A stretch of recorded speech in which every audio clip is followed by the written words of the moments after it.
आज फिजिक्स में हम लोग एक नया टॉपिक स्टार्ट करेंगे।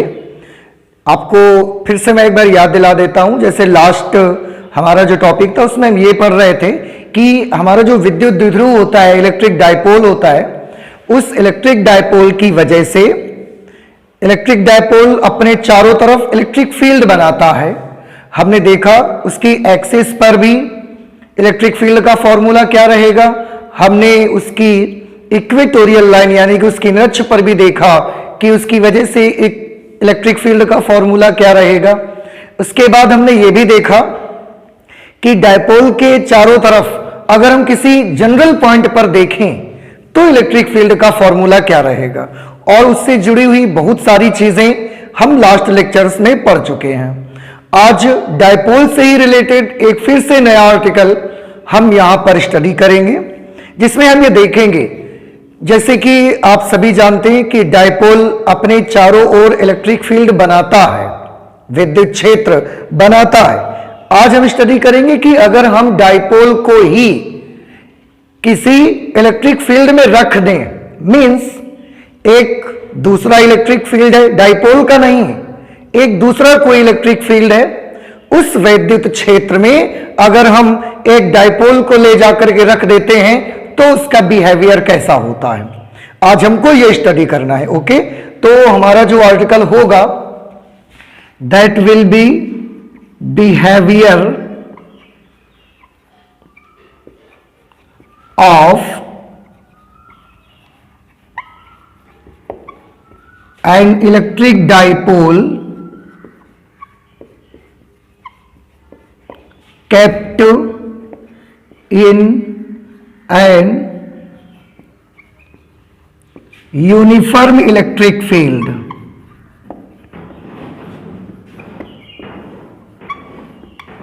ये हमारा आज का टॉपिक है, behaviour of an electric dipole. विद्युत द्विध्रुव, एक विद्युत द्विध्रुव का व्यवहार, kept in an uniform electric field, जो कि रखा हुआ है, कहां रखा हुआ है, यूनिफॉर्म इलेक्ट्रिक फील्ड, एक समान विद्युत क्षेत्र। तो एक समान विद्युत क्षेत्र में रखे विद्युत द्विध्रुव का व्यवहार हमको पढ़ना है। एक समान विद्युत क्षेत्र में रखे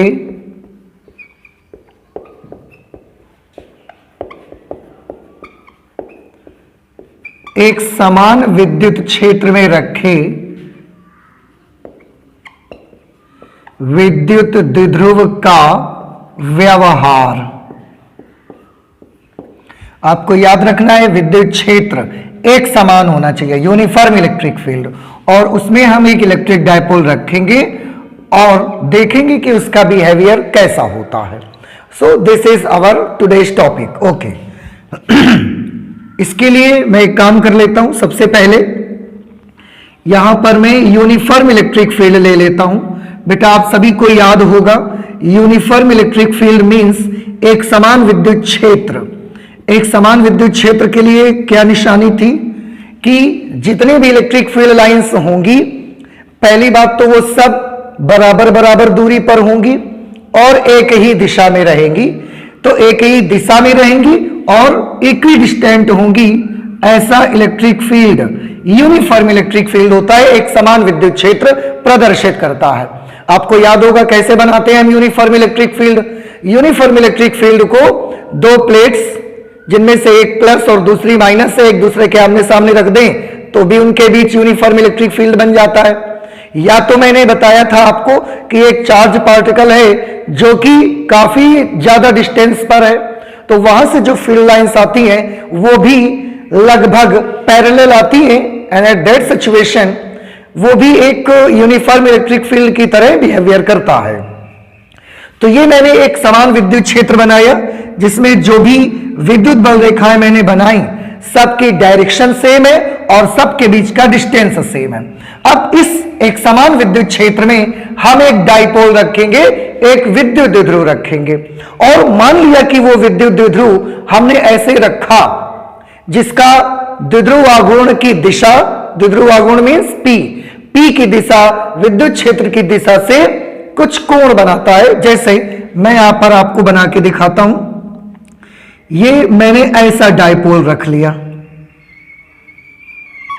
ये डायपोल हमने रख लिया, और इसमें ये मैंने मान लिया नेगेटिव चार्ज है, माइनस क्यू चार्ज, और इसको मान लेते हैं प्लस क्यू चार्ज है। ये ए बी है डायपोल।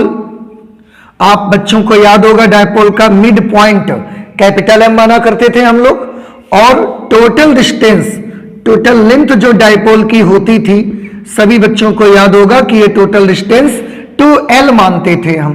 ये मिड पॉइंट था, M लेते थे, टोटल डिस्टेंस 2L लेते थे, एक नेगेटिव एक पॉजिटिव चार्ज। और बेटा आपको याद होगा डायपोल में डायपोल मोमेंट कैपिटल P की डायरेक्शन नेगेटिव चार्ज से पॉजिटिव चार्ज की ओर होती है, नेगेटिव चार्ज से पॉजिटिव चार्ज की ओर डायरेक्शन होती है। So this is the direction of dipole moment. और हमने ये मान लिया कि जो डायपोल मोमेंट P है वो इलेक्ट्रिक फील्ड के साथ थीटा एंगल बनाता है। आप देखें ये एंगल इलेक्ट्रिक फील्ड इंटेंसिटी की डायरेक्शन और डायपोल मोमेंट की डायरेक्शन के बीच का एंगल है। तो मैं इसको लिख सकता हूं, थोड़ा सा इसका जो कुछ भी अभी मैंने लिया उसको हम लोग नोट कर लेते हैं। तो यहां पर मैं लिखूंगा माना ए बी एक विद्युत द्विध्रुव है, माना ए बी एक विद्युत द्विध्रुव है जो ई तीव्रता वाले, जो ई तीव्रता वाले एक समान विद्युत क्षेत्र में इस प्रकार रखा है, इस प्रकार रखा है कि वेक्टर P व वेक्टर E के बीच कोण थीटा है। तो बेटा हमने ये मान लिया कि डायपोल को हमने ऐसे रखा है कि E और P के बीच का एंगल थीटा बन रहा है। Okay, electric field intensity E है, AB डायपोल है। ठीक, अब इसके बाद का सोचिए थोड़ा सा आप जरा कि जो डायपोल है ये दो चार्जेस से मिलकर बना है। यहां पर पॉजिटिव क्यू चार्ज इस पे है और यहां पर इस पर जो चार्ज है वो नेगेटिव क्यू है। आप सभी स्टूडेंट्स को इतना तो मालूम होगा, लास्ट लेक्चर्स में आपको कुछ बातें बताई गई हैं। उन बातों में से एक ये भी आपको बताया गया है कि अगर किसी इलेक्ट्रिक फील्ड के अंदर कोई पॉजिटिव चार्ज रखा हुआ है तो उस पर एक फोर्स लगना स्टार्ट हो जाता है। कितना फोर्स लगता है? तो आंसर है उस चार्ज और इलेक्ट्रिक फील्ड इंटेंसिटी के मल्टीप्लिकेशन के बराबर लगता है, मींस Q इंटू E के बराबर उस पर फोर्स लगता है। तो पॉजिटिव चार्ज पर एक फोर्स लगेगा Q इंटू E, और आपको यह भी याद होगा कि पॉजिटिव चार्ज पर लगने वाले फोर्स की डायरेक्शन इलेक्ट्रिक फील्ड इंटेंसिटी की डायरेक्शन में ही होता है। तो इस पॉजिटिव चार्ज पर जो फोर्स लगेगा that will be in this direction and the force will be Q into E। इतना फोर्स उस पर लगेगा। ओके, इसके बाद और उस डायरेक्शन में लगेगा। इस नेगेटिव चार्ज की बात करिए, नेगेटिव चार्ज भी तो इलेक्ट्रिक फील्ड के अंदर ही रखा हुआ है। अगर यह भी इलेक्ट्रिक फील्ड के अंदर रखा हुआ है तो इस पर भी बेटा एक फोर्स वर्क करेगा और उस फोर्स की क्वांटिटी भी Q इंटू E के बराबर ही होगी। बट ये जो फोर्स इलेक्ट्रिक फील्ड इस पर लगाएगा वो अपने अपोजिट डायरेक्शन पे लगाएगा। इट मींस ये फोर्स इस पर इस डायरेक्शन पे लगेगा। F is equal to Q into E। आप चाहें तो यहां पर नेगेटिव साइन यूज कर सकते हैं क्योंकि दोनों फोर्स अपोजिट है। E की डायरेक्शन में लगने वाला फोर्स पॉजिटिव, E की अपोजिट डायरेक्शन में लगने वाला फोर्स नेगेटिव। या आप यूं समझ सकते हैं this charge was positive Q and this charge is negative Q. So vector F is equal to minus Q into vector E and vector F is equal to Q into vector E. ये दोनों अलग अलग charges पर लगने वाले force के बारे में हो गया। अब ध्यान से देखें बेटा, ये डाइपोल पूरा का पूरा dipole, this is one body. ये एक पूरा का पूरा एक पिंड है और इस एक पिंड पर दो बल लग रहे हैं, Q into E and minus Q into E. हम यहां पर दो चीजों को कैलकुलेट करना चाहते हैं। मैं आपको पहले ही बता दूं कि मैं यहां पर दो चीजें कैलकुलेट करूंगा। Number 1, net force on dipole, dipole पर लगने वाला नेट बल कैलकुलेट करूंगा, और दूसरी चीज मैं कैलकुलेट करूंगा डायपोल पर लगने वाला नेट टॉर्क, नेट बल युग्म का आघूर्ण। मैं इन दो चीजों को कैलकुलेट करके देखना चाहता हूं। तो सबसे पहले मैं विद्युत द्विध्रुव पर लगने वाला नेट बल कैलकुलेट करूंगा। विद्युत द्विध्रुव पर लगने वाला विद्युत द्विध्रुव पर लगने वाला नेट बल कितना होगा, आप ध्यान से देखें। पूरा डायपोल एक बॉडी है, उस एक बॉडी पर दो फोर्सेस लग रहे हैं, QE और माइनस QE। तो नेट बल कैसे निकालेंगे, F net is equal to, दोनों फोर्सेस को ऐड कर दीजिए, तो QE प्लस माइनस QE। आप चाहें तो ऐसे डायरेक्शन बना लीजिए। Net force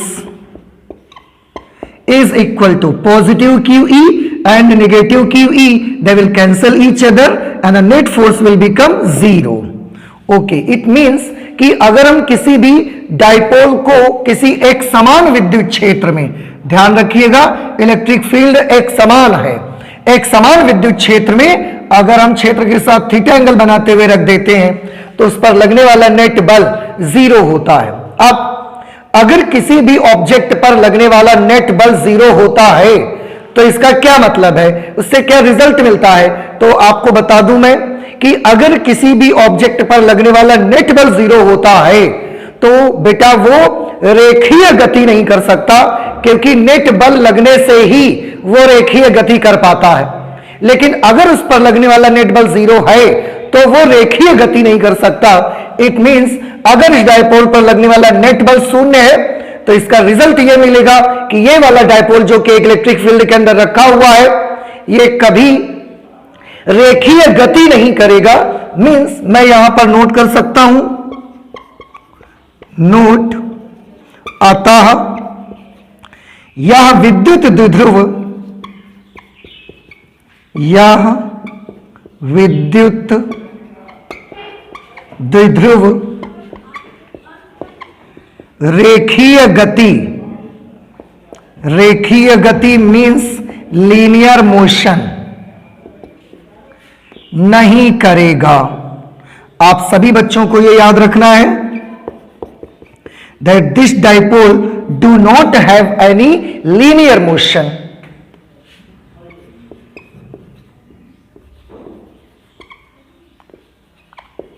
Do not have any linear motion. तो अभी अभी हमने क्या सीखा कि जब किसी डायपोल को हम एक समान विद्युत क्षेत्र में रख देते हैं तो उस पर लगने वाला नेट बल 0 रहता है। अगर नेट बल 0 रहता है तो इसका रिजल्ट हमको यह मिलता है कि यह रेखीय गति नहीं करेगा, do not have any linear motion. अब अगर ये रेखीय गति नहीं करेगा और इस पर लगने वाला नेट बल 0 है तो अब हम ये देखना चाहते हैं कि क्या इस पर कोई टॉर्क लगेगा। टॉर्क मींस विद्युत, टॉर्क मींस होता है आपका बल युग्म का आघूर्ण। तो क्या इस पर कोई बल युग्म का आघूर्ण लगेगा, क्योंकि अगर बल युग्म का आघूर्ण लगेगा, मैं क्यों इतना इसको जोर दे रहा हूं कि क्योंकि मैं जानता हूं कि अगर बल युग्म का आघूर्ण किसी भी बॉडी पर लगेगा, किसी भी पिंड पर लगेगा तो वो घूर्णन गति करना स्टार्ट कर देगी। अगर इस बॉडी पर बल युग्म का आघूर्ण लगेगा तो ये बॉडी भी घूर्णन गति करना प्रारंभ कर देती है। ऐसा अपनी जगह पर रहकर घूर्णन गति करने लगेगी, घूमना स्टार्ट कर देगी। तो मैंने एक चीज देख लिया कि इस पर कोई नेट फोर्स नहीं है, इसका मतलब ये रेखीय गति तो नहीं कर सकता। लेकिन अब हम चेक करना चाहते हैं कि क्या ये घूर्णन गति कर सकता है। अगर घूर्णन गति कर सकता होगा तो ये रोटेशनल मोशन करेगा। तो अब मैं इसको इरेज कर देता हूं। अब हम देखते हैं कि टॉर्क लगेगा कि नहीं लगेगा इस पर, उसको मैं चेक करता हूं। और सभी बच्चे याद रखें कि अगर एक समान विद्युत क्षेत्र में आपने किसी डाइपोल को रखा हुआ है तो उस पर नेट फोर्स 0 रहता है, means it do not have any linear motion, इसमें कोई भी रेखीय गति नहीं हो सकती है। अब टॉर्क इस पे है कि नहीं है, इससे पहले मैं टॉर्क की थोड़ी सी जानकारी आपको दे देता हूं। टॉर्क, इस पर टॉर्क लगेगा कि नहीं लगेगा मैं अभी कैलकुलेट नहीं कर रहा हूं, क्लास 11th में टॉर्क के बारे में आपको पढ़ने को मिला होगा, लेकिन मैं क्योंकि टॉर्क की बात आई हुई है तो एक बार मैं आपको याद दिला देता हूं कि टॉर्क से क्या होता है, टॉर्क कैसे बनता है और क्या क्या कंडीशन होनी चाहिए। तो आप याद रखें, टॉर्क की वजह से रोटेशनल मोशन होता है, रोटेशनल मोशन होगा टॉर्क की वजह से। अगर किसी भी बॉडी पर टॉर्क बनेगा तो टॉर्क बनता कैसा है, तो मैं बेटा आपको बता दूं, टॉर्क बनता है कपल ऑफ फोर्स से, बल युग्म से बनेगा। और बल युग्म की क्या कंडीशन है, तो बल युग्म की बेटा कंडीशन है there should be two equal and opposite forces acting on one body at different points. There should B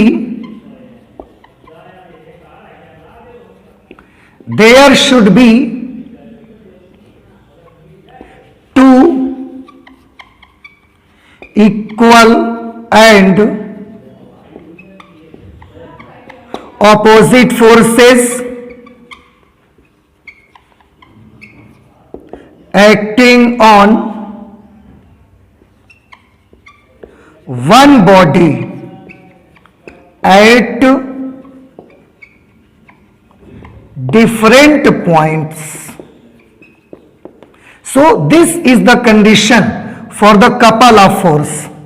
और couple of force ही क्या बनाता है, टॉर्क बनाता है। और टॉर्क की वजह से क्या होता है, रोटेशनल मोशन होता है। तो मैं फिर से एक बार आपको बता दूं, देयर शुड बी टू, दो होने चाहिए इक्वल एंड अपोजिट फोर्सेस, बराबर और विपरीत दिशा में लगने वाले बल, दो बराबर और विपरीत दिशा में लगने वाले बल होने चाहिए, एक्टिंग ऑन वन बॉडी, दोनों एक ही पिंड पर काम करने चाहिए। ऐसा नहीं है कि एक इस पिंड पर काम कर रहा हो और एक फोर्स इस पिंड पर काम कर रहा हो, दोनों बल एक ही पिंड पर लगने चाहिए। एट डिफरेंट पॉइंट्स, अलग अलग बिंदुओं पर लगने चाहिए। So these are the three conditions for the couple of force.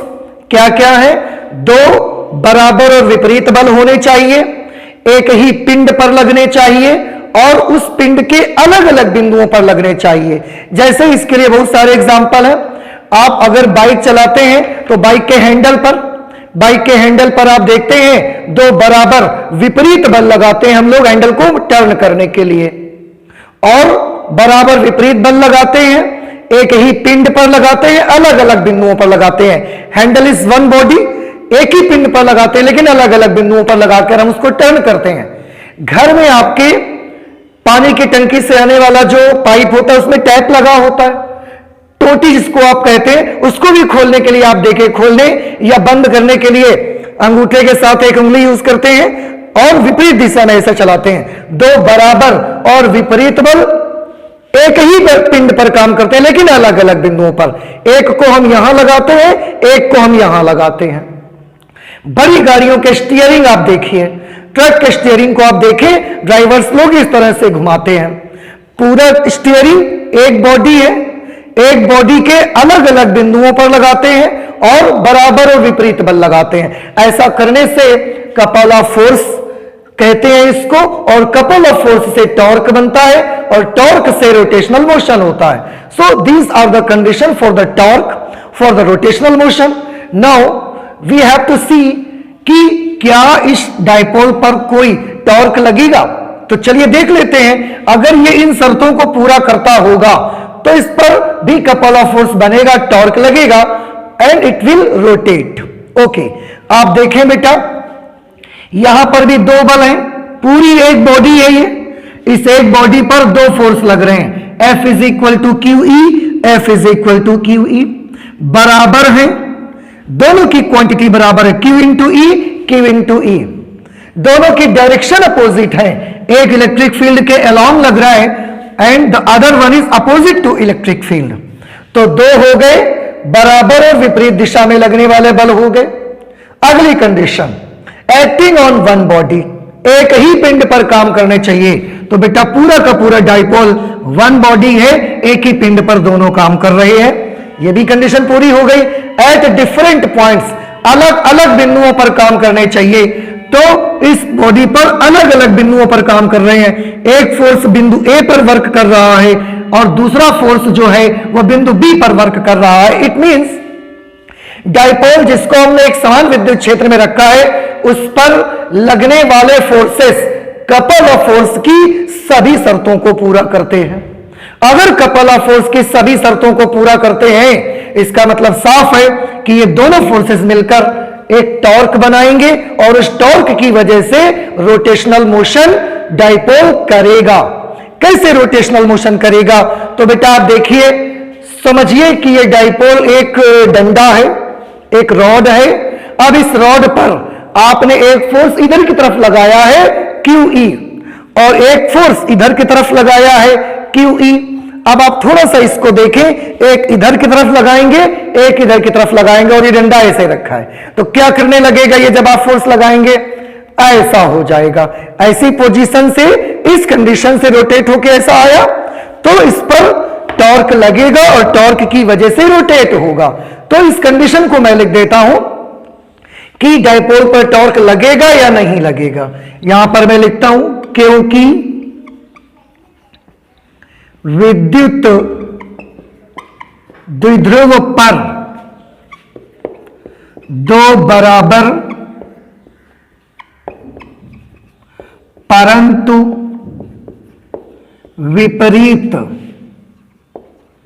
दिश, विद्युत द्विध्रुव पर दो बराबर परंतु विपरीत दिश बल उसके अलग अलग बिंदुओं पर कार्य करते हैं। उसके अलग अलग बिंदुओं पर कार्य करते हैं, इसलिए ये दोनों बल मिलकर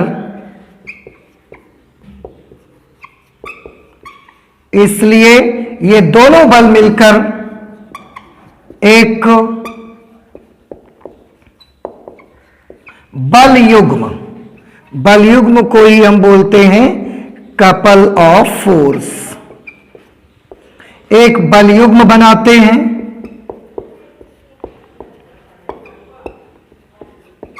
जिसके कारण विद्युत द्विध्रुव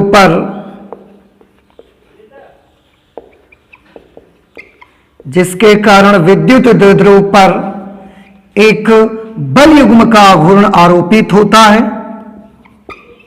विद्युत द्विध्रुव पर एक बल युग्म का आघूर्ण, बल युग्म का आघूर्ण मीन्स टॉर्क आरोपित होता है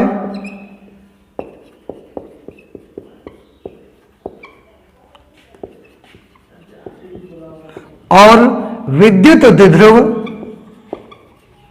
बल युग्म का आघूर्ण आरोपित होता है और विद्युत द्विध्रुव घूर्णन गति करने लगता है। विद्युत द्विध्रुव घूर्णन गति करने लगता है। एक बार फिर से देख लेते हैं। विद्युत द्विध्रुव पर दो बराबर परंतु विपरीत दिश बल आप देख रहे हैं, अभी मैंने दिखाया, उसके अलग अलग बिंदुओं पर कार्य करते हैं, इसलिए दोनों बल मिलकर एक बल युग्म बनाते हैं, जिसके कारण विद्युत द्विध्रुव पर एक बल युग्म का आघूर्ण आरोपित होता है और विद्युत द्विध्रुव घूर्णन गति करने लगता है। अब अगर विद्युत द्विध्रुव घूर्णन गति करने लगता है और उस पर एक बल युग्म का आघूर्ण आरोपित होता है, तो बेटा मैं इस बल युग्म के आघूर्ण को कैलकुलेट करना चाहता हूं कि इस डायपोल पर जो भी बल युग्म का आघूर्ण लग रहा है वो कितना लग रहा है, कितना टॉर्क उस पे आया हुआ है। I want to calculate this torque. Okay, तो कैसे कैलकुलेट करेंगे इस टॉर्क के लिए, क्या फॉर्मूला है, तो यहां पर लिख देता हूं, देयरफॉर विद्युत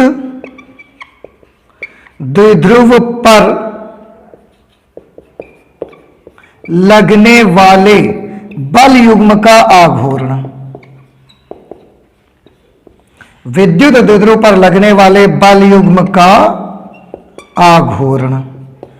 मैं आपको इसका फॉर्मूला बता देता हूं। विद्युत द्विध्रुव के आघूर्ण को टाउ से रिप्रेजेंट करते हैं। टाउ, कुछ बुक्स में या कुछ लोग इसे टो भी कहते हैं, तो वो लोग भी बिल्कुल सही कहते हैं।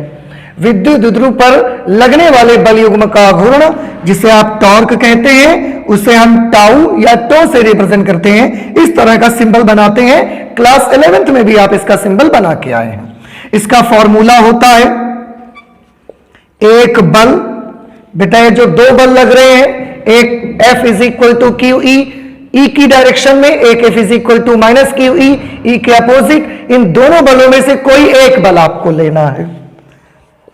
तो एक बल गुणे दोनों बलों के बीच की लंबवत दूरी, दोनों बलों के बीच लंबवत दूरी, टाउ इज इक्वल टू एक बल। आप दो में से कोई एक बल यूज करेंगे।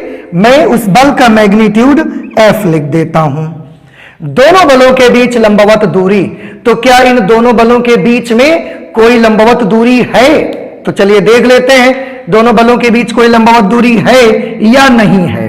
बेटा देखिए, एक ये बल है, इस बल की डायरेक्शन में बना लेता हूं। आप ध्यान से देखें, ये जो QE फोर्स है, इसकी डायरेक्शन ये है, तो मैंने इसको थोड़ा पीछे बढ़ा लिया।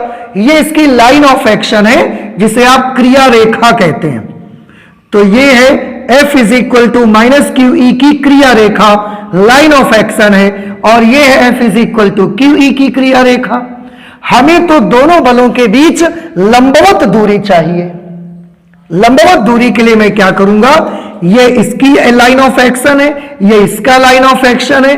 अगर आप यहां से एक लंब इस पर डाल देते हैं, तो ध्यान से देखिए, let this point B C. गौर से देखिए कि जो BC लाइन आप देख रहे हैं, ये दोनों बलों के बीच की लंबवत दूरी है। BC कैसे लंबवत दूरी है? क्योंकि ये इस बल की क्रिया रेखा पर भी लंब है, 90 डिग्री का एंगल बनाती है, और यही BC लाइन इस बल की क्रिया रेखा के साथ भी 90 डिग्री का कोण बनाती है। इसलिए लाइन BC, साइड BC, दोनों बलों के बीच की लंबवत दूरी है। मैं फिर से बता दूं, जो ये BC आप देख रहे हैं, ये यहां से मैंने इस पर एक लंब डाला हुआ है, ये इस बल की क्रिया रेखा के साथ भी 90 डिग्री का कोण बनाती है, लंब है इस पर, और इस बल की क्रिया रेखा पर भी लंब है, इसलिए दोनों बलों के बीच की लंबवत दूरी है। तो दोनों बलों के बीच की लंबवत दूरी के लिए मैं यहां पर क्या यूज करूंगा, BC। अब थोड़ा सा गौर से देखिए, ध्यान रखिएगा, एक बल लेना है, दोनों में से एक फोर्स का यूज करेंगे। दोनों बलों को जोड़कर 2F नहीं लेना है आपको, दोनों बलों को जोड़कर 0 भी नहीं लेना है। आप ये सोचने लगे कि एक प्लस QE है, एक माइनस QE है, तो दोनों को जोड़कर हम 0 ले लें, नहीं, आप नहीं लेंगे। एक बल ले लेंगे और दोनों बलों के बीच की लंबवत दूरी BC ले लेंगे। अब मुझे कैलकुलेट करने के लिए BC की वैल्यू चाहिए कि यहां जो हम BC देख रहे हैं, इसकी वैल्यू क्या होगी, मैं ये कैलकुलेट करना चाहता हूं। तो चलिए कैलकुलेट कर लेते हैं BC की वैल्यू को। यहां से मैं इसको रिमूव कर देता हूं और यहीं पर मैं आपको BC की वैल्यू कैलकुलेट करके दिखाता हूं। आप देखिए इसे, let this is equation number 1। Equation number 1 मान करके इसको हम यहां पर छोड़ देते हैं। अब फिगर में आते हैं। बाय फिगर आप देखेंगे समकोण त्रिभुज ACB में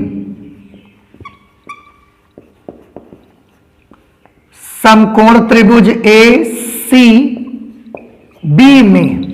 देखिए बेटा सभी लोग, समकोण त्रिभुज क्यों? क्योंकि इस त्रिभुज का एक एंगल 90 डिग्री का है, इसलिए ये एक राइट एंगल्ड ट्रायंगल है, ये एक समकोण त्रिभुज है। समकोण त्रिभुज में अगर ये कोण थीटा है तो बेटा ये वाला एंगल भी तो थीटा हो जाएगा। क्यों? संगत कोण, करेस्पॉन्डिंग एंगल। ये इलेक्ट्रिक फील्ड लाइंस हैं, उनको ऐसे ये डायपोल ऐसे काट रहा है तिरछा, तो अगर ये एंगल थीटा है तो ये एंगल भी थीटा होगा संगत कोण की वजह से। अब मैं समकोण त्रिभुज ACB में साइन थीटा लगाना चाहता हूं। साइन थीटा सभी बच्चों को याद होगा, साइन थीटा का फॉर्मूला क्या होता है? लंब बटे कर्ण, परपेंडिकुलर अपॉन हाइपोटेनियस। तो थीटा के लिए लंब, ये साइड होगी BC, तो साइड BC इज परपेंडिकुलर, लंब बटे कर्ण 90 डिग्री के ठीक सामने वाली साइड कर्ण होगी, यानी कि AB कर्ण होगा, तो BC अपॉन BA कर लेते हैं। यहां पर AB लिखो, BA लिखो, एक बात है बिल्कुल। यहां पर अगर वैल्यू अप्लाई कर देते हैं, then sine theta will be equal to BC, I have to find this value, BA, B से A तक का टोटल डिस्टेंस बेटा आप देख रहे हैं, BA is the total length of dipole and the total length of dipole is 2L, हमेशा हम तो माने हैं, तो यहां पर मैंने 2L लिख दिया। इसलिए BC की वैल्यू कितनी आ जाएगी? यहां से BC निकालेंगे, ये इधर आ जाएगा, BC will be 2L sign theta. अब हम BC की ये वैल्यू जो है वो यहां पर अप्लाई कर सकते हैं। इसमें 2L पूरे डाइपोल की लेंथ है और थीटा डाइपोल मूवमेंट के द्वारा इलेक्ट्रिक फील्ड की डायरेक्शन से बनाया हुआ एंगल है। ये BC का मान समीकरण 1 में लिख देते हैं। Therefore, from इक्वेशन नंबर 1, समीकरण 1 से, समीकरण 1 में टाउ इज इक्वल टू, और टाउ क्या है? विद्युत द्विध्रुव पर लगने वाले बल युग्म का आघूर्ण है tau. Tau is equal to F की जगह कोई भी एक हमको फोर्स ले लेना है, तो मैंने फोर्स ले लिया Q इंटू E, मैग्नीट्यूड ले रहा हूं, मुझे डायरेक्शन से कोई मतलब नहीं है। BC is 2L sine theta, 2L sign theta. अब बेटा सभी लोग ध्यान से देखें, ये Q और ये 2L, आपको याद आया बेटा? Q इंटू 2L, सभी बच्चों को ये चीज याद आ रही होगी, that Q into 2L is equal to P dipole movement. इसी को विद्युत द्विध्रुव का विद्युत द्विध्रुव आघूर्ण कहते हैं, डाइपोल मूवमेंट होता है ये, और इसको हम P से रिप्रेजेंट करते हैं। तो Q इंटू 2L की जगह मैंने लिख दिया P, E की जगह पर E और साइन थीटा की जगह पर साइन थीटा। तो आपने देखा बेटा, डाइपोल जो कि एक समान विद्युत क्षेत्र के अंदर रखा हुआ है, उस पर लगने वाला बल युग्म का आघूर्ण tau is equal to PE sine theta. अब आप मुझे बताइए कि विद्युत द्विध्रुव जो कि एक समान विद्युत क्षेत्र के अंदर रखा है, उस पर लगने वाला बल युग्म का आघूर्ण क्या यह शून्य है या इसकी कुछ ना कुछ वैल्यू है? तो बेटा हमारा आंसर है कि यह शून्य नहीं है। शून्य नहीं है इसका मतलब इसकी कुछ ना कुछ वैल्यू है। अगर इसकी कुछ ना कुछ वैल्यू है, इसका मतलब है कि डाइपोल पर बल युग्म का गुण कार्य करता है, और बल युग्म का गुण कार्य करता है मींस ये इसकी वजह से डाइपोल क्या करेगा? इसकी वजह से डाइपोल घूर्णन गति करेगा। तो बेटा याद करिए, मैं लिख देता हूं यहां पर, इस बल आघूर्ण के कारण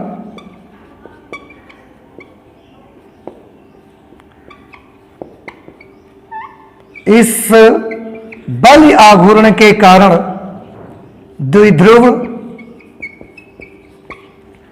घूर्णन गति करेगा, द्विध्रुव घूर्णन गति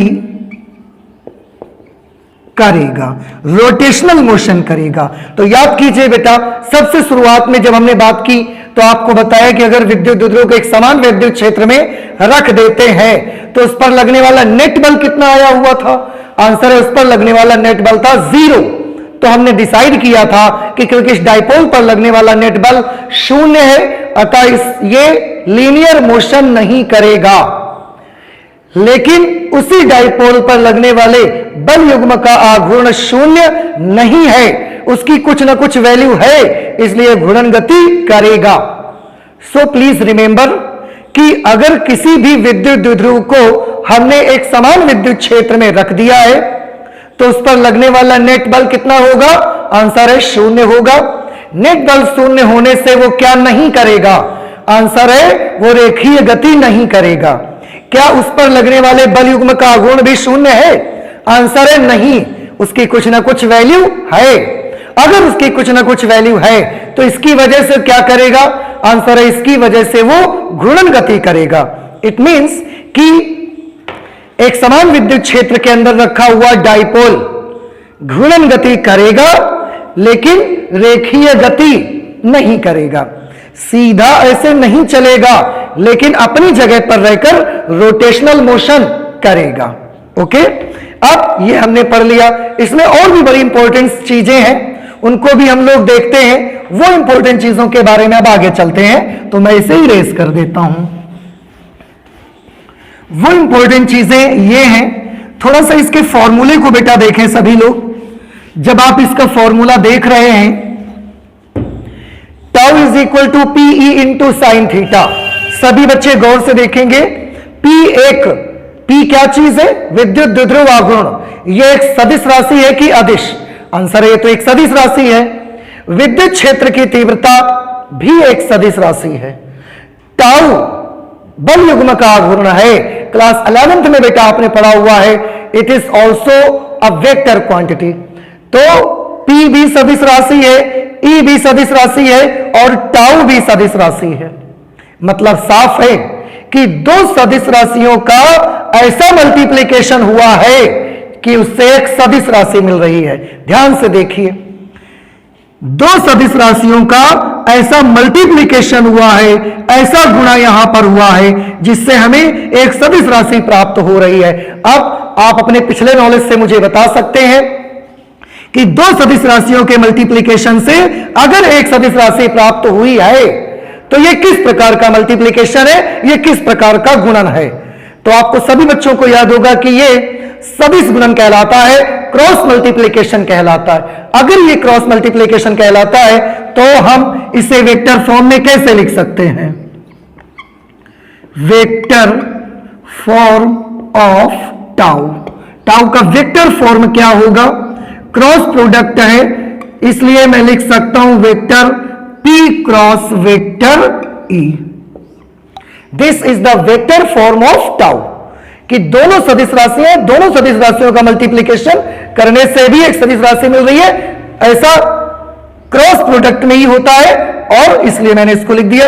अब अगर आपसे कोई इसका मैग्नीट्यूड पूछेगा, कोई इसका परिमाण पूछेगा, तो P क्रॉस E का फॉर्मूला क्या होता है? A क्रॉस B का फॉर्मूला क्या होता था? A क्रॉस B का फॉर्मूला होता है A into B into sine theta.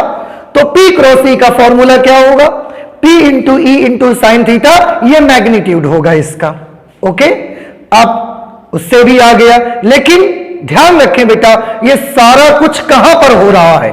तो आंसर है यह सारा कुछ एक समान विद्युत क्षेत्र में हो रहा है। अब फिर से एक चीज यहां पर हमको समझनी है, अगर यह विद्युत क्षेत्र एक समान विद्युत क्षेत्र नहीं होता, बाई चांस अगर मैंने कंडीशन अप्लाई की कि अगर यह एक समान विद्युत क्षेत्र ना होकर नॉन यूनिफॉर्म इलेक्ट्रिक फील्ड होता, असमान विद्युत क्षेत्र होता, तो भी क्या यही कंडीशंस उसमें आती? तो मैं आपको एक छोटी सी चीज दिखाता हूं, आप भी उसे समझिए। And this is very interesting कि अगर ये विद्युत क्षेत्र जो यहां पर मैंने यूज किया है, ये यूनिफॉर्म इलेक्ट्रिक फील्ड है, एक समान विद्युत क्षेत्र है, लेकिन अगर एक समान विद्युत क्षेत्र ना होकर असमान विद्युत क्षेत्र होता तो उस सिचुएशन पे क्या होता, क्या नहीं होता, उसके बारे में थोड़ा सा देखें। एक असमान विद्युत क्षेत्र मुझे लेना है, ये मैं ऐसे बना लेता हूं इसको। आप देखें बेटा, ये एक असमान विद्युत क्षेत्र मैंने यहां पर बनाया हुआ है। जिसके इलेक्ट्रिक फील्ड की डायरेक्शन इधर की तरफ है, असमान, नॉन यूनिफॉर्म इलेक्ट्रिक फील्ड है। This is non uniform electric field, असमान विद्युत क्षेत्र, असमान विद्युत क्षेत्र। अगर असमान विद्युत क्षेत्र होगा और उसमें मैं कोई डाइपोल रखूंगा तो उस सिचुएशन पे क्या होगा? मैं इसमें भी एक डाइपोल आपको ऐसे ही रख के दिखाता हूं। ये मैंने एक डाइपोल रख दिया और ये कैसे पता चला कि ये असमान विद्युत क्षेत्र है? तो बेटा आप बहुत अच्छे से पहचानते हो, आप ध्यान से देखिए, इसमें इलेक्ट्रिक फील्ड लाइंस की क्राउडिंग यहां ज्यादा है, लाइंस यहां पास पास हैं, तो यहां इलेक्ट्रिक फील्ड ज्यादा स्ट्रांग है, लेकिन यहां इलेक्ट्रिक फील्ड्स दूर, लाइंस दूर दूर हैं, इसलिए यहां इलेक्ट्रिक फील्ड कैसा है? वीक है। इसलिए यहां इलेक्ट्रिक फील्ड स्ट्रांग, यहां weak. So this is a non uniform electric field, सब जगह इसकी वैल्यू एक जैसी नहीं है। तो ये मैंने एक डाइपोल बना लिया, देखिए, जिसका पॉजिटिव क्यू चार्ज इधर है, नेगेटिव क्यू चार्ज इधर है। आप थोड़ा ध्यान से देखिए, नेगेटिव क्यू चार्ज पर इलेक्ट्रिक फील्ड इधर की तरफ फोर्स लगाएगा अपोजिट डायरेक्शन पे, और पॉजिटिव क्यू चार्ज पर इधर की तरफ फोर्स लगाएगा। लेकिन क्योंकि यहां पर इलेक्ट्रिक फील्ड इंटेंसिटी E की वैल्यू अलग है और यहां पर इलेक्ट्रिक फील्ड इंटेंसिटी E की वैल्यू अलग है, ये एक समान विद्युत क्षेत्र नहीं है। इसके इस बिंदु पर E का मान अलग है, इसके इस बिंदु पर E का मान अलग है, और यह भी आप बता सकते हैं बेटा किस जगह पर इलेक्ट्रिक फील्ड स्ट्रांग और किस जगह पर इलेक्ट्रिक फील्ड वीक है। तो यहां पर इलेक्ट्रिक फील्ड का लाइंस आपस में दूर दूर है, यहां पर इलेक्ट्रिक फील्ड वीक होगा, लेकिन यहां पर इलेक्ट्रिक फील्ड स्ट्रांग होगा क्योंकि यहां पर इलेक्ट्रिक फील्ड लाइंस आपस में नजदीक नजदीक है, पास पास में है, तो यहां इलेक्ट्रिक फील्ड स्ट्रांग होगा। चार्ज तो दोनों का क्यू है। अब चार्ज दोनों का क्यू है, फोर्स का फॉर्मूला होता है क्यू इंटू ई। चार्ज दोनों का क्यू है, इलेक्ट्रिक फील्ड एक जगह पर स्ट्रांग एक जगह पर वीक है, तो फोर्स किस पर ज्यादा लगेगा? नेगेटिव चार्ज पर या पॉजिटिव चार्ज पर? तो आंसर है फोर्स उस पर ज्यादा लगेगा जिस जगह का इलेक्ट्रिक फील्ड स्ट्रांग होगा। जहां ज्यादा विद्युत क्षेत्र होगा वहां फोर्स भी ज्यादा लगेगा क्योंकि चार्ज दोनों का सेम है। तो यहां का इलेक्ट्रिक फील्ड ज्यादा है, ज्यादा स्ट्रांग है, तो नेगेटिव चार्ज पर लगने वाला फोर्स भी ज्यादा होगा। यहां का इलेक्ट्रिक फील्ड वीक है, इसलिए पॉजिटिव चार्ज पर लगने वाला फोर्स भी कम होगा। ओके, हम इसको थोड़ा सा मान लेते हैं, सपोज कीजिए, ताकि उससे समझना आपको आसान हो जाए। बेटा अभी हमने डिसाइड किया नेगेटिव चार्ज पर लगने वाला बल ज्यादा है, मैंने मान लिया नेगेटिव चार्ज पर 10 न्यूटन फोर्स लगता है और इस पर लगने वाला फोर्स कम है, तो इस पर लगने वाला फोर्स मैंने मान लिया 6 न्यूटन है। 10 न्यूटन नेगेटिव चार्ज पर इधर की तरफ, 6 न्यूटन पॉजिटिव चार्ज पर इस साइड में। अब आप मुझे बताइए क्या इस पर लगने वाला नेट फोर्स 0 है? क्या इस पर लगने वाला नेट फोर्स 0 है? तो ये 10 न्यूटन, ये 6 न्यूटन, नेट फोर्स इसका 4 न्यूटन है। इसका मतलब है कि नेट फोर्स 0 नहीं है। अगर हम असमान विद्युत क्षेत्र में डाइपोल को रखते हैं तो इस डाइपोल पर लगने वाला नेट बल 0 नहीं होता। इसके मुताबिक नेट बल कितना है? 10 न्यूटन इधर, 6 न्यूटन इधर। इस डाइपोल पर लगने वाला नेट बल 4 न्यूटन है। अगर इस पर लगने वाला नेट बल 4 न्यूटन है तो क्या यह रेखीय गति करेगा? आंसर है करेगा। किधर की तरफ रेखीय गति करेगा? बहुत सिंपल है, जिस तरफ उस पर फोर्स ज्यादा लगेगा उस तरफ वो रेखीय गति करेगा। So if this is the dipole, ऐसे रखा हुआ है, इधर 10 न्यूटन लग रहा है, उधर 6 न्यूटन लग रहा है, तो ये डाइपोल पर लगने वाला नेट बल 4 न्यूटन हुआ और बड़ा किस तरफ का फोर्स है? इधर का, तो ये डाइपोल ऐसा गति करना स्टार्ट कर देगा। क्योंकि नेट बल 0 नहीं है, इस बार कुछ ना कुछ नेट बल है उस पर, इसलिए वो रेखीय गति करेगा। फिर से एक बात आती है, क्या ये घूर्णन गति करेगा कि नहीं करेगा? तो चेक कर लेते हैं घूर्णन गति करेगा कि नहीं करेगा। आप देखिए इस चार्ज पर लगने वाला फोर्स 6 न्यूटन है, तो बेटा मुझे बताइए क्या इस पर भी लगने वाला फोर्स 6 न्यूटन है या नहीं है? बहुत आसान है, सोचिए थोड़ा सा उसको अपने मन में। इस पर लगने वाला फोर्स 6 न्यूटन है, इस पर लगने वाला फोर्स 6 न्यूटन है या नहीं है? आंसर है बेशक है। अब कुछ बच्चे सोच रहे होंगे कि सर इस पर लगने वाला बल तो 10 न्यूटन है, 6 कहां है? नहीं, आप थोड़ा ध्यान से देखिए। इसके पास अगर 10 न्यूटन है तो इसके पास 6 भी है, 7 भी है, 8 भी है, 9 भी है, 10 भी है, तो इसके पास 6 न्यूटन है।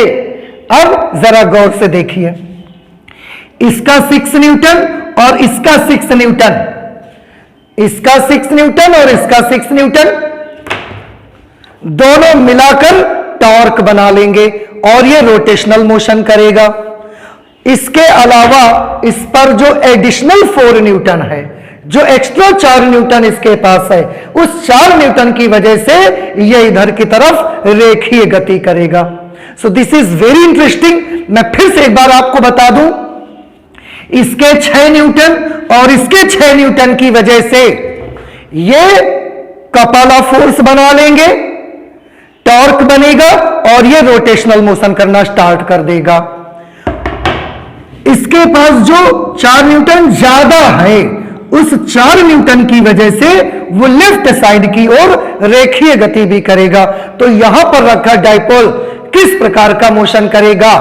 फिर से देखिए, 6 न्यूटन की वजह से रोटेशनल मोशन, इसके पास जो एडिशनल 4 न्यूटन है उसकी वजह से लीनियर मोशन भी आएगा। तो असमान विद्युत क्षेत्र में रखा हुआ डाइपोल किस प्रकार मूव करेगा आप देख सकते हैं।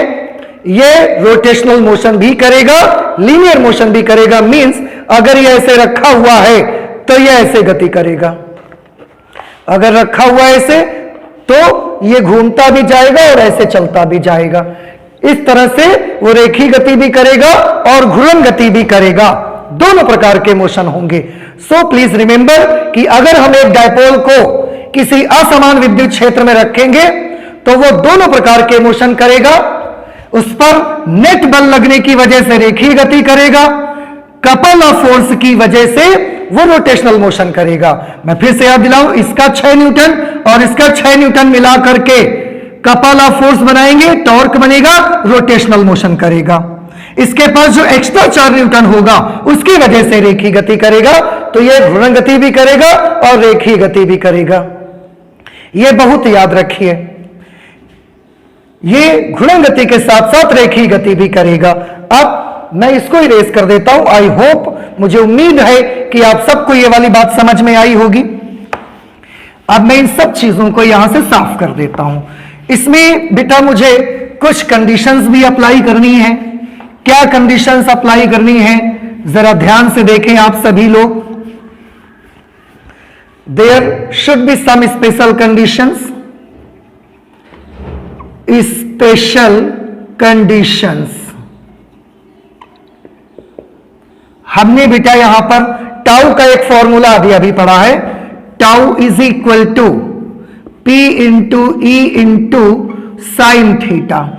तो हम यहां पर इसके साथ कुछ विशेष परिस्थितियां बनाना चाहते हैं। क्या विशेष परिस्थितियां बनेंगी उसको देखिए। फर्स्ट कंडीशन, हम ये मान लेते हैं कि अगर जो डाइपोल हमारा है वो डाइपोल विद्युत क्षेत्र की दिशा में ऐसे रखा है, विद्युत क्षेत्र की दिशा में रखा है। Means if vector P is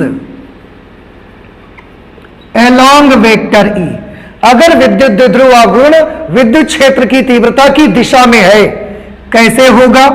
अगर ये इलेक्ट्रिक फील्ड की डायरेक्शन है तो ये P की डायरेक्शन है, इस तरह से रखा है। तो दोनों को देखिए और मुझे बताइए कि अगर E और P दोनों एक ही डायरेक्शन में होंगे, so at that situation what will be the value of theta. आप देख रहे हैं बेटा यहां थीटा की वैल्यू 0 डिग्री हो जाएगी। अगर यहां से ऐसे इलेक्ट्रिक फील्ड है और उसके अंदर मैंने ऐसा डाइपोल रख दिया है, P और E दोनों सेम डायरेक्शन में है, तो सिचुएशन पे क्या होगा? Then tau will be equal to P into E into sine 0 लिखेंगे आप, और साइन 0 की वैल्यू तो 0 होती है, तो टाउ कैसा होगा, उस पर 0 होगा। इट मींस अगर आप वैद्युत क्षेत्र की दिशा में डायपोल मोमेंट को रखेंगे तो उस पर कोई टॉर्क नहीं लगेगा। देखिए एक समान विद्युत क्षेत्र था, फोर्स तो लग ही नहीं रहा था, नेट फोर्स तो पहले ही 0 था, लेकिन अगर डायपोल को आपने ऐसे रख दिया, उसी के अलॉन्ग रख दिया, तो उस पर लगने वाला टॉर्क भी कैसा हो जाएगा, टॉर्क भी 0 हो जाएगा। अब रेखीय गति तो वो कर ही नहीं रहा था, अब घूर्णन गति भी करना बंद कर देगा, मतलब वो ऐसा कैसा सीधा पड़ा रहेगा, उस पर रखा रहेगा, कुछ नहीं करेगा, ना रेखीय गति करेगा ना घूर्णन गति करते हुए घूमेगा, वो कुछ नहीं करेगा। Condition number 2, if vector P is perpendicular to E, अगर वेक्टर P वैद्युत क्षेत्र की तीव्रता की दिशा के साथ लंबवत होगा, means if this is the direction of electric field and this is the direction of vector P, मतलब अगर हम इलेक्ट्रिक फील्ड अगर ऐसे है तो ऐसे डायपोल को रख देंगे, ऐसा सीधा। अब आप मुझे बताइए उस समय थीटा की वैल्यू कितनी होगी, तो हम देख रहे हैं उस समय थीटा की वैल्यू 90 डिग्री होगी, theta will be 90 degree. Then what will be the value of tau, इसी फॉर्मूले पर फिर रखिए, साइन 90 लिखेंगे, साइन 90 1 को PE से मल्टीप्लाई कर देंगे, then tau will be equal to PE। और देखिए बेटा, क्योंकि यहां पर साइन 90 लिखा है, साइन 90 की वैल्यू 1 होती है, जो कि साइन थीटा की मैक्सिमम वैल्यू है, तो क्योंकि हमने यहां पर साइन थीटा की मैक्सिमम वैल्यू यूज की है, इसलिए जो टाउ की वैल्यू आएगी वो भी मैक्सिमम वैल्यू होगी। So this will be the maximum value of tau. इसका मतलब यह हुआ कि अगर कोई वैद्युत द्विध्रुव किसी वैद्युत क्षेत्र में लंबवत ऐसे रखा हुआ है, तो उस पर लगने वाले बलयुग्म का गुण PE होगा, और वो सबसे ज्यादा बलयुग्म का गुण उस समय उस पर वर्क कर रहा होगा। Okay, let's move to the third condition. Condition number 3, if P is opposite, अभी मैंने पहले डायपोल को ऐसे रखा, फिर डायपोल को ऐसे रखा घुमा करके, अब और घुमा के ऐसा अपोजिट कर देता हूं मैं, यहां पे ऐसे बिल्कुल अपोजिट कर देता हूं। If vector P is opposite to vector E, कैसे, अगर ये डायरेक्शन इलेक्ट्रिक फील्ड इंटेंसिटी की है तो P इसके अपोजिट रहना चाहिए। P अपोजिट कब रहेगा, जब इधर की तरफ P होगा, यानी कि इधर नेगेटिव चार्ज होगा, इधर पॉजिटिव चार्ज होगा, तभी तो डायपोल मोमेंट इधर की तरफ आएगा। अब उस केस में आप मुझे बता सकते हैं थीटा की वैल्यू कितनी होगी, 180 डिग्री। अगर ये 180 डिग्री होगा, देयरफॉर टाउ की वैल्यू कितनी होगी, फिर से उसी फार्मूले को याद कीजिए और उस पर वैल्यू लिखिए, P into E into sine 180, sine 180, sine 180 की वैल्यू 0 होती है, इसलिए यहां टाउ की वैल्यू भी कैसी हो जाएगी, 0। अब देखिए यहां पर यह कंडीशन, एक समान वैद्युत क्षेत्र है तो फोर्स तो पहले ही नहीं लग रहा था, टॉर्क भी अब 0 हो गया है। इसका मतलब है ये वाली कंडीशन जो है, इस पर ना तो कोई नेट फोर्स होगा और ना ही तो कोई नेट टॉर्क होगा, ना तो वो रेखीय गति करेगा और ना ही तो वो घूर्णन गति करेगा। ये थर्ड कंडीशन आपकी आ गई। थर्ड के बाद यहां पर हम नेक्स्ट कंडीशन भी देख सकते हैं, फोर्थ कंडीशन, दैट इफ, अगर हम डायपोल को ऐसे, देखो पहले ऐसे रखा, फिर ऐसे हो गया, अब ऐसे आ चुका था, और घुमा दें अगर हम इसको, और घुमा के हम इसको ऐसा कर देंगे, तो अगर और मैं घुमा के इसको ऐसा कर दूंगा तो फिर से ये P E के परपेंडिकुलर आ जाएगा। So if vector P is perpendicular to vector E, अगर P वेक्टर E के परपेंडिकुलर हो जाएगा, कैसी कंडीशन आएगी, ये इलेक्ट्रिक फील्ड इंटेंसिटी, ये डायपोल मोमेंट, आप बेटा देखिए उस समय फिर से ये एंगल 90 डिग्री हो जाएगा, या आप इधर से लीजिए तो ये एंगल हो जाएगा 270 डिग्री। 270 डिग्री होगा means theta will B 270 degree, therefore tau will become, tau की वैल्यू क्या होगी, फिर से वही formula P into E into sine theta. तो अगर P into E into sine theta आप करेंगे, साइन 270 लिखेंगे, साइन 270 की वैल्यू -1 होती है, तो अगर -1 होगी तो P into E into sign 270 ये वैल्यू आ जाएगी -PE। उस पर जो टॉर्क लगेगा वो -PE के बराबर होगा, और ये भी मैक्सिमम वैल्यू होगी टॉर्क की। तो आपने देखा यहां पर 4 स्पेशल कंडीशंस का यूज मैंने किया। एक बार PE के लॉन्ग है तो टॉर्क 0, एक बार PE के परपेंडिकुलर है टॉर्क मैक्सिमम, फिर से PE के अपोजिट हो गया टॉर्क इज अगेन 0, और फिर से अगर और थोड़ा सा हम इसको ऐसे से घुमा के ऐसा कर दें तो ये एंगल 270 हो जाएगा, उस समय टॉर्क -PE होगा, टॉर्क नेगेटिव हो जाएगा उस समय, लेकिन मैक्सिमम वैल्यू रहेगी। बेटा थोड़ी सी चीज यहां बच रही है, इसलिए मैं उसे पूरी ही कर दूंगा। आप यहां पर थोड़ी सी चीज ये बच रही है, आप 2 कंडीशंस बेटा देख रहे हैं, कंडीशन नंबर 1 और कंडीशन नंबर 3। ये दोनों कंडीशंस को आप ध्यान से देखें। ये 2 कंडीशंस बेटा ऐसी कंडीशंस हैं जिनमें डाइपोल को अगर इलेक्ट्रिक फील्ड पे रखा हुआ है, यूनिफॉर्म इलेक्ट्रिक फील्ड पे, तो ना तो उस पर कोई नेट फोर्स लगता है और ना ही तो उस पर कोई नेट टॉर्क लगता है। देखिए जरा ध्यान से, नेट फोर्स तो था ही नहीं, पहले कैलकुलेट करके दिखा चुके, नेट टॉर्क भी अब नहीं लग रहा है। आप जानते हैं इन दोनों स्थितियों में हम बोलते हैं कि वैद्युत द्विध्रुव साम्य अवस्था में है। Dipole is in the condition of perfect equilibrium, perfect equilibrium. So in condition number 1 and condition number 3 the dipole is in perfect equilibrium। मैं इसको हटा देता हूं, या मैं कंडीशन नंबर 1 और 3 को रहने देता हूं, ये बाकी की कंडीशंस मैं यहां से हटा देता हूं।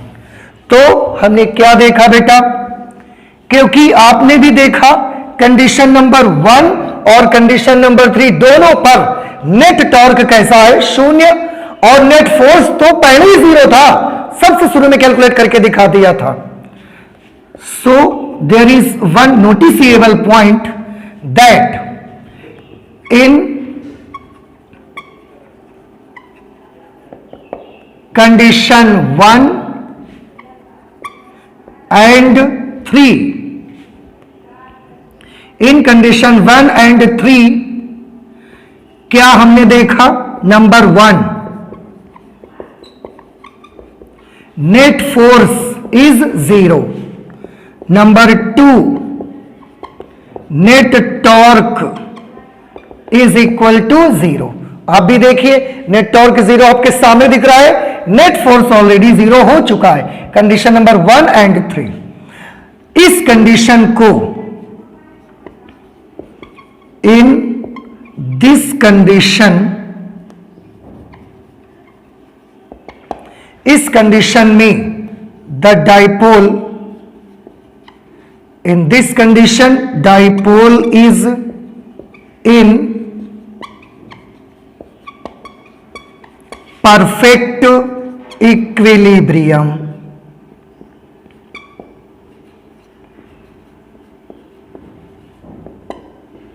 याद रखिए इस कंडीशन पे, इन दोनों कंडीशंस पे, इन दीज कंडीशंस कर लेते हैं, in these conditions dipole is in perfect equilibrium, वो संपूर्ण साम्यावस्था में कहा जाता है, संपूर्ण साम्यावस्था में कहा जाता है। तो प्लीज आप इसे जरूर याद रखें, condition number 1 and condition number 2, 3 दोनों में हमने देखा net force was already 0 and net torque भी यहां पर 0 हो चुका है। इन दोनों कंडीशंस को, इन दोनों शर्तों को हम बोलते हैं कि डाइपोल जो है वो परफेक्ट इक्विलिब्रियम में है, संपूर्ण साम्यावस्था में है। बेटा जो हमारी संपूर्ण साम्यावस्था होती है, परफेक्ट इक्विलिब्रियम होता है, ये भी 2 तरह का होता है। दो तरह का होता है। इसको थोड़ा सा मैं इस तरह से आपको समझाता हूं कैसे परफेक्ट इक्विलिब्रियम दो तरह का होता है। आप सभी ध्यान से देखें, ये एक ऑब्जेक्ट है, इस समय ये ऑब्जेक्ट इस पे रखा हुआ है, ऐसे रखा हुआ है। ना ही तो ये लीनियर मोशन कर रहा है, रेखीय गति, और ना ही तो ये रोटेशनल मोशन कर रहा है, घूर्णन गति। किसी प्रकार का मोशन नहीं कर रहा है, लीनियर मोशन नहीं कर रहा है, इसका मतलब इस पर नेट फोर्स 0 है। रोटेशनल मोशन भी नहीं कर रहा है, इसका मतलब इस पर टॉर्क भी 0 है। और ये ऊर्ध्वाधर स्थिति में है, वर्टिकल कंडीशन में है। So this body is in perfect equilibrium. Perfect vertical equilibrium, संपूर्ण ऊर्ध्वाधर संतुलन में है ये इस समय। फिर से ना तो रेखीय गति कर रहा है, ना घूर्णन गति कर रहा है, किसी भी प्रकार की कोई गति नहीं कर रहा है। इसका मतलब ये संपूर्ण साम्यावस्था में है और ऊर्ध्वाधर स्थिति में। एक तो ये कंडीशन हो गई। अब एक दूसरी कंडीशन भी देखिए, ऐसे मैंने इसको रखा, अभी भी ये बेटा ऊर्ध्वाधर स्थिति में है। अब इस सिचुएशन पे भी ना तो ये रेखीय गति कर रहा है और ना तो ये ऐसे चल रहा है, रेखीय गति नहीं कर रहा, और ना तो मैं इसको ऐसे घुमा रहा हूं, ना तो ये घूर्णन गति कर रहा है। दोनों ही कंडीशन सेम है, लेकिन इनमें एक डिफरेंस है। क्या डिफरेंस है? कभी कभी ये क्वेश्चन बहुत ही फाइन तरीके से पूछा जाता है और बहुत इंपॉर्टेंट है कि बताइए इन दोनों कंडीशंस में, जो कि डायपोल की संपूर्ण साम्यावस्था की स्थितियां हैं, इन दोनों साम्यावस्था की स्थितियों में कौन सी स्थिति स्टेबल इक्विलिब्रियम है और कौन सी कंडीशन अनस्टेबल इक्विलिब्रियम है। स्थायी साम्यावस्था और अस्थायी साम्यावस्था ये पूछा जाता है। तो ये दो कंडीशन में, एक कंडीशन में हमारा डायपोल स्टेबल इक्विलिब्रियम में है और एक कंडीशन में हमारा डायपोल अनस्टेबल इक्विलिब्रियम में है। अब जैसा कि मैंने आपको करके दिखाया, एक ये कंडीशन है, ये भी इक्विलिब्रियम है, एक ये कंडीशन है, ये भी इक्विलिब्रियम है। अब स्टेबल और अनस्टेबल को देखिए।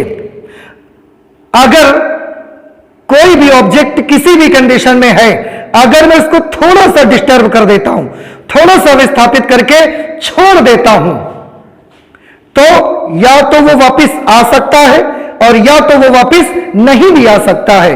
ध्यान से देखिए, इस वाली कंडीशन में अगर मैं इसको डिस्प्लेस करके छोड़ता हूं, छोड़ देता हूं, तो देखिए ये वापस नहीं आया। जिस तरफ मैंने इसको डिस्प्लेस किया, ये उसी तरफ जाकर के गिर गया। लेकिन इस वाली संतुलन में आप देखिए, ये भी संतुलन की अवस्था है, इसमें भी रोटेशनल और लीनियर मोशन नहीं कर रहा है ये, लेकिन इसमें अगर मैं इसको डिस्प्लेस करके छोड़ता हूं, देखिए ये फिर से अपनी स्थिति में आ गया। चाहे मैं ऐसे डिस्प्लेस करके छोड़ूंगा तो भी अपनी स्थिति में आ जाएगा। तो आपको फर्क समझ में आया? ये भी इक्विलिब्रियम, पर इस इक्विलिब्रियम में डिस्टर्ब करके अगर छोड़ देता हूं तो वापस नहीं आता। ये भी इक्विलिब्रियम, इसमें अगर मैं डिस्प्लेस करके छोड़ देता हूं इतने एंगल से, तो भी ये वापस आ जाता है। इतने एंगल से डिस्प्लेस करके छोड़ देता हूं तो भी ये वापस आ जाता है। अब इन दोनों इक्विलिब्रियम में एक स्टेबल इक्विलिब्रियम है और एक अनस्टेबल इक्विलिब्रियम है। एक स्थायी साम्यावस्था है और एक अस्थायी साम्यावस्था है। मैं बता देता हूं कौन सी स्थायी साम्यावस्था है और कौन सी अस्थायी साम्यावस्था है। आप स्टेबल इक्विलिब्रियम को देखिए जरा सा। मैं यहां पर बात करता हूं, इस स्पेशल कंडीशन को भी हटा देता हूं। मैं बात करता हूं स्टेबल इक्विलिब्रियम। स्टेबल इक्विलिब्रियम, ये इलेक्ट्रिक फील्ड इंटेंसिटी की डायरेक्शन है, ये डायपोल मूवमेंट की डायरेक्शन है।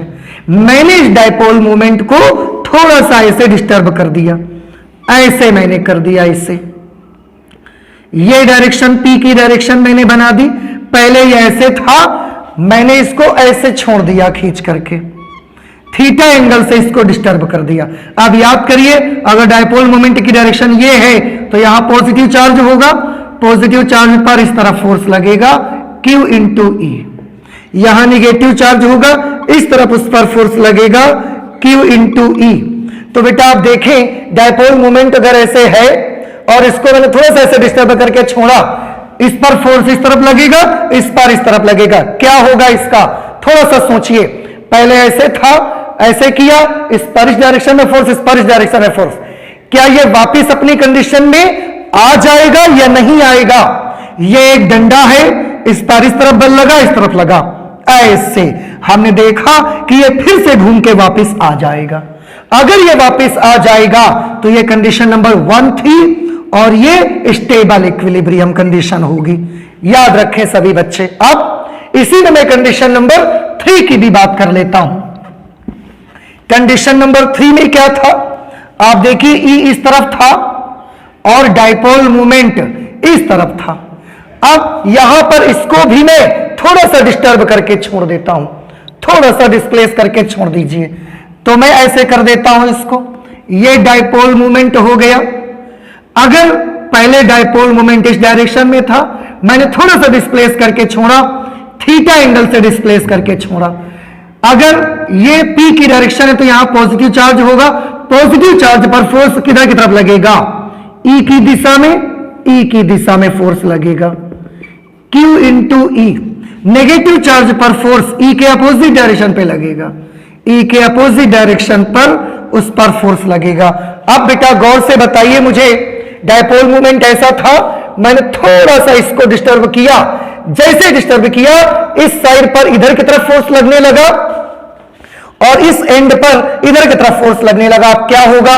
पहले ऐसे रखा हुआ था, मैंने जरा सा डिस्टर्ब किया, इस पर इस तरफ और इस पर इस तरफ फोर्स लगने लगा। जब फोर्स लगने लगेगा तो रोटेट होके ये ऐसा हो जाएगा।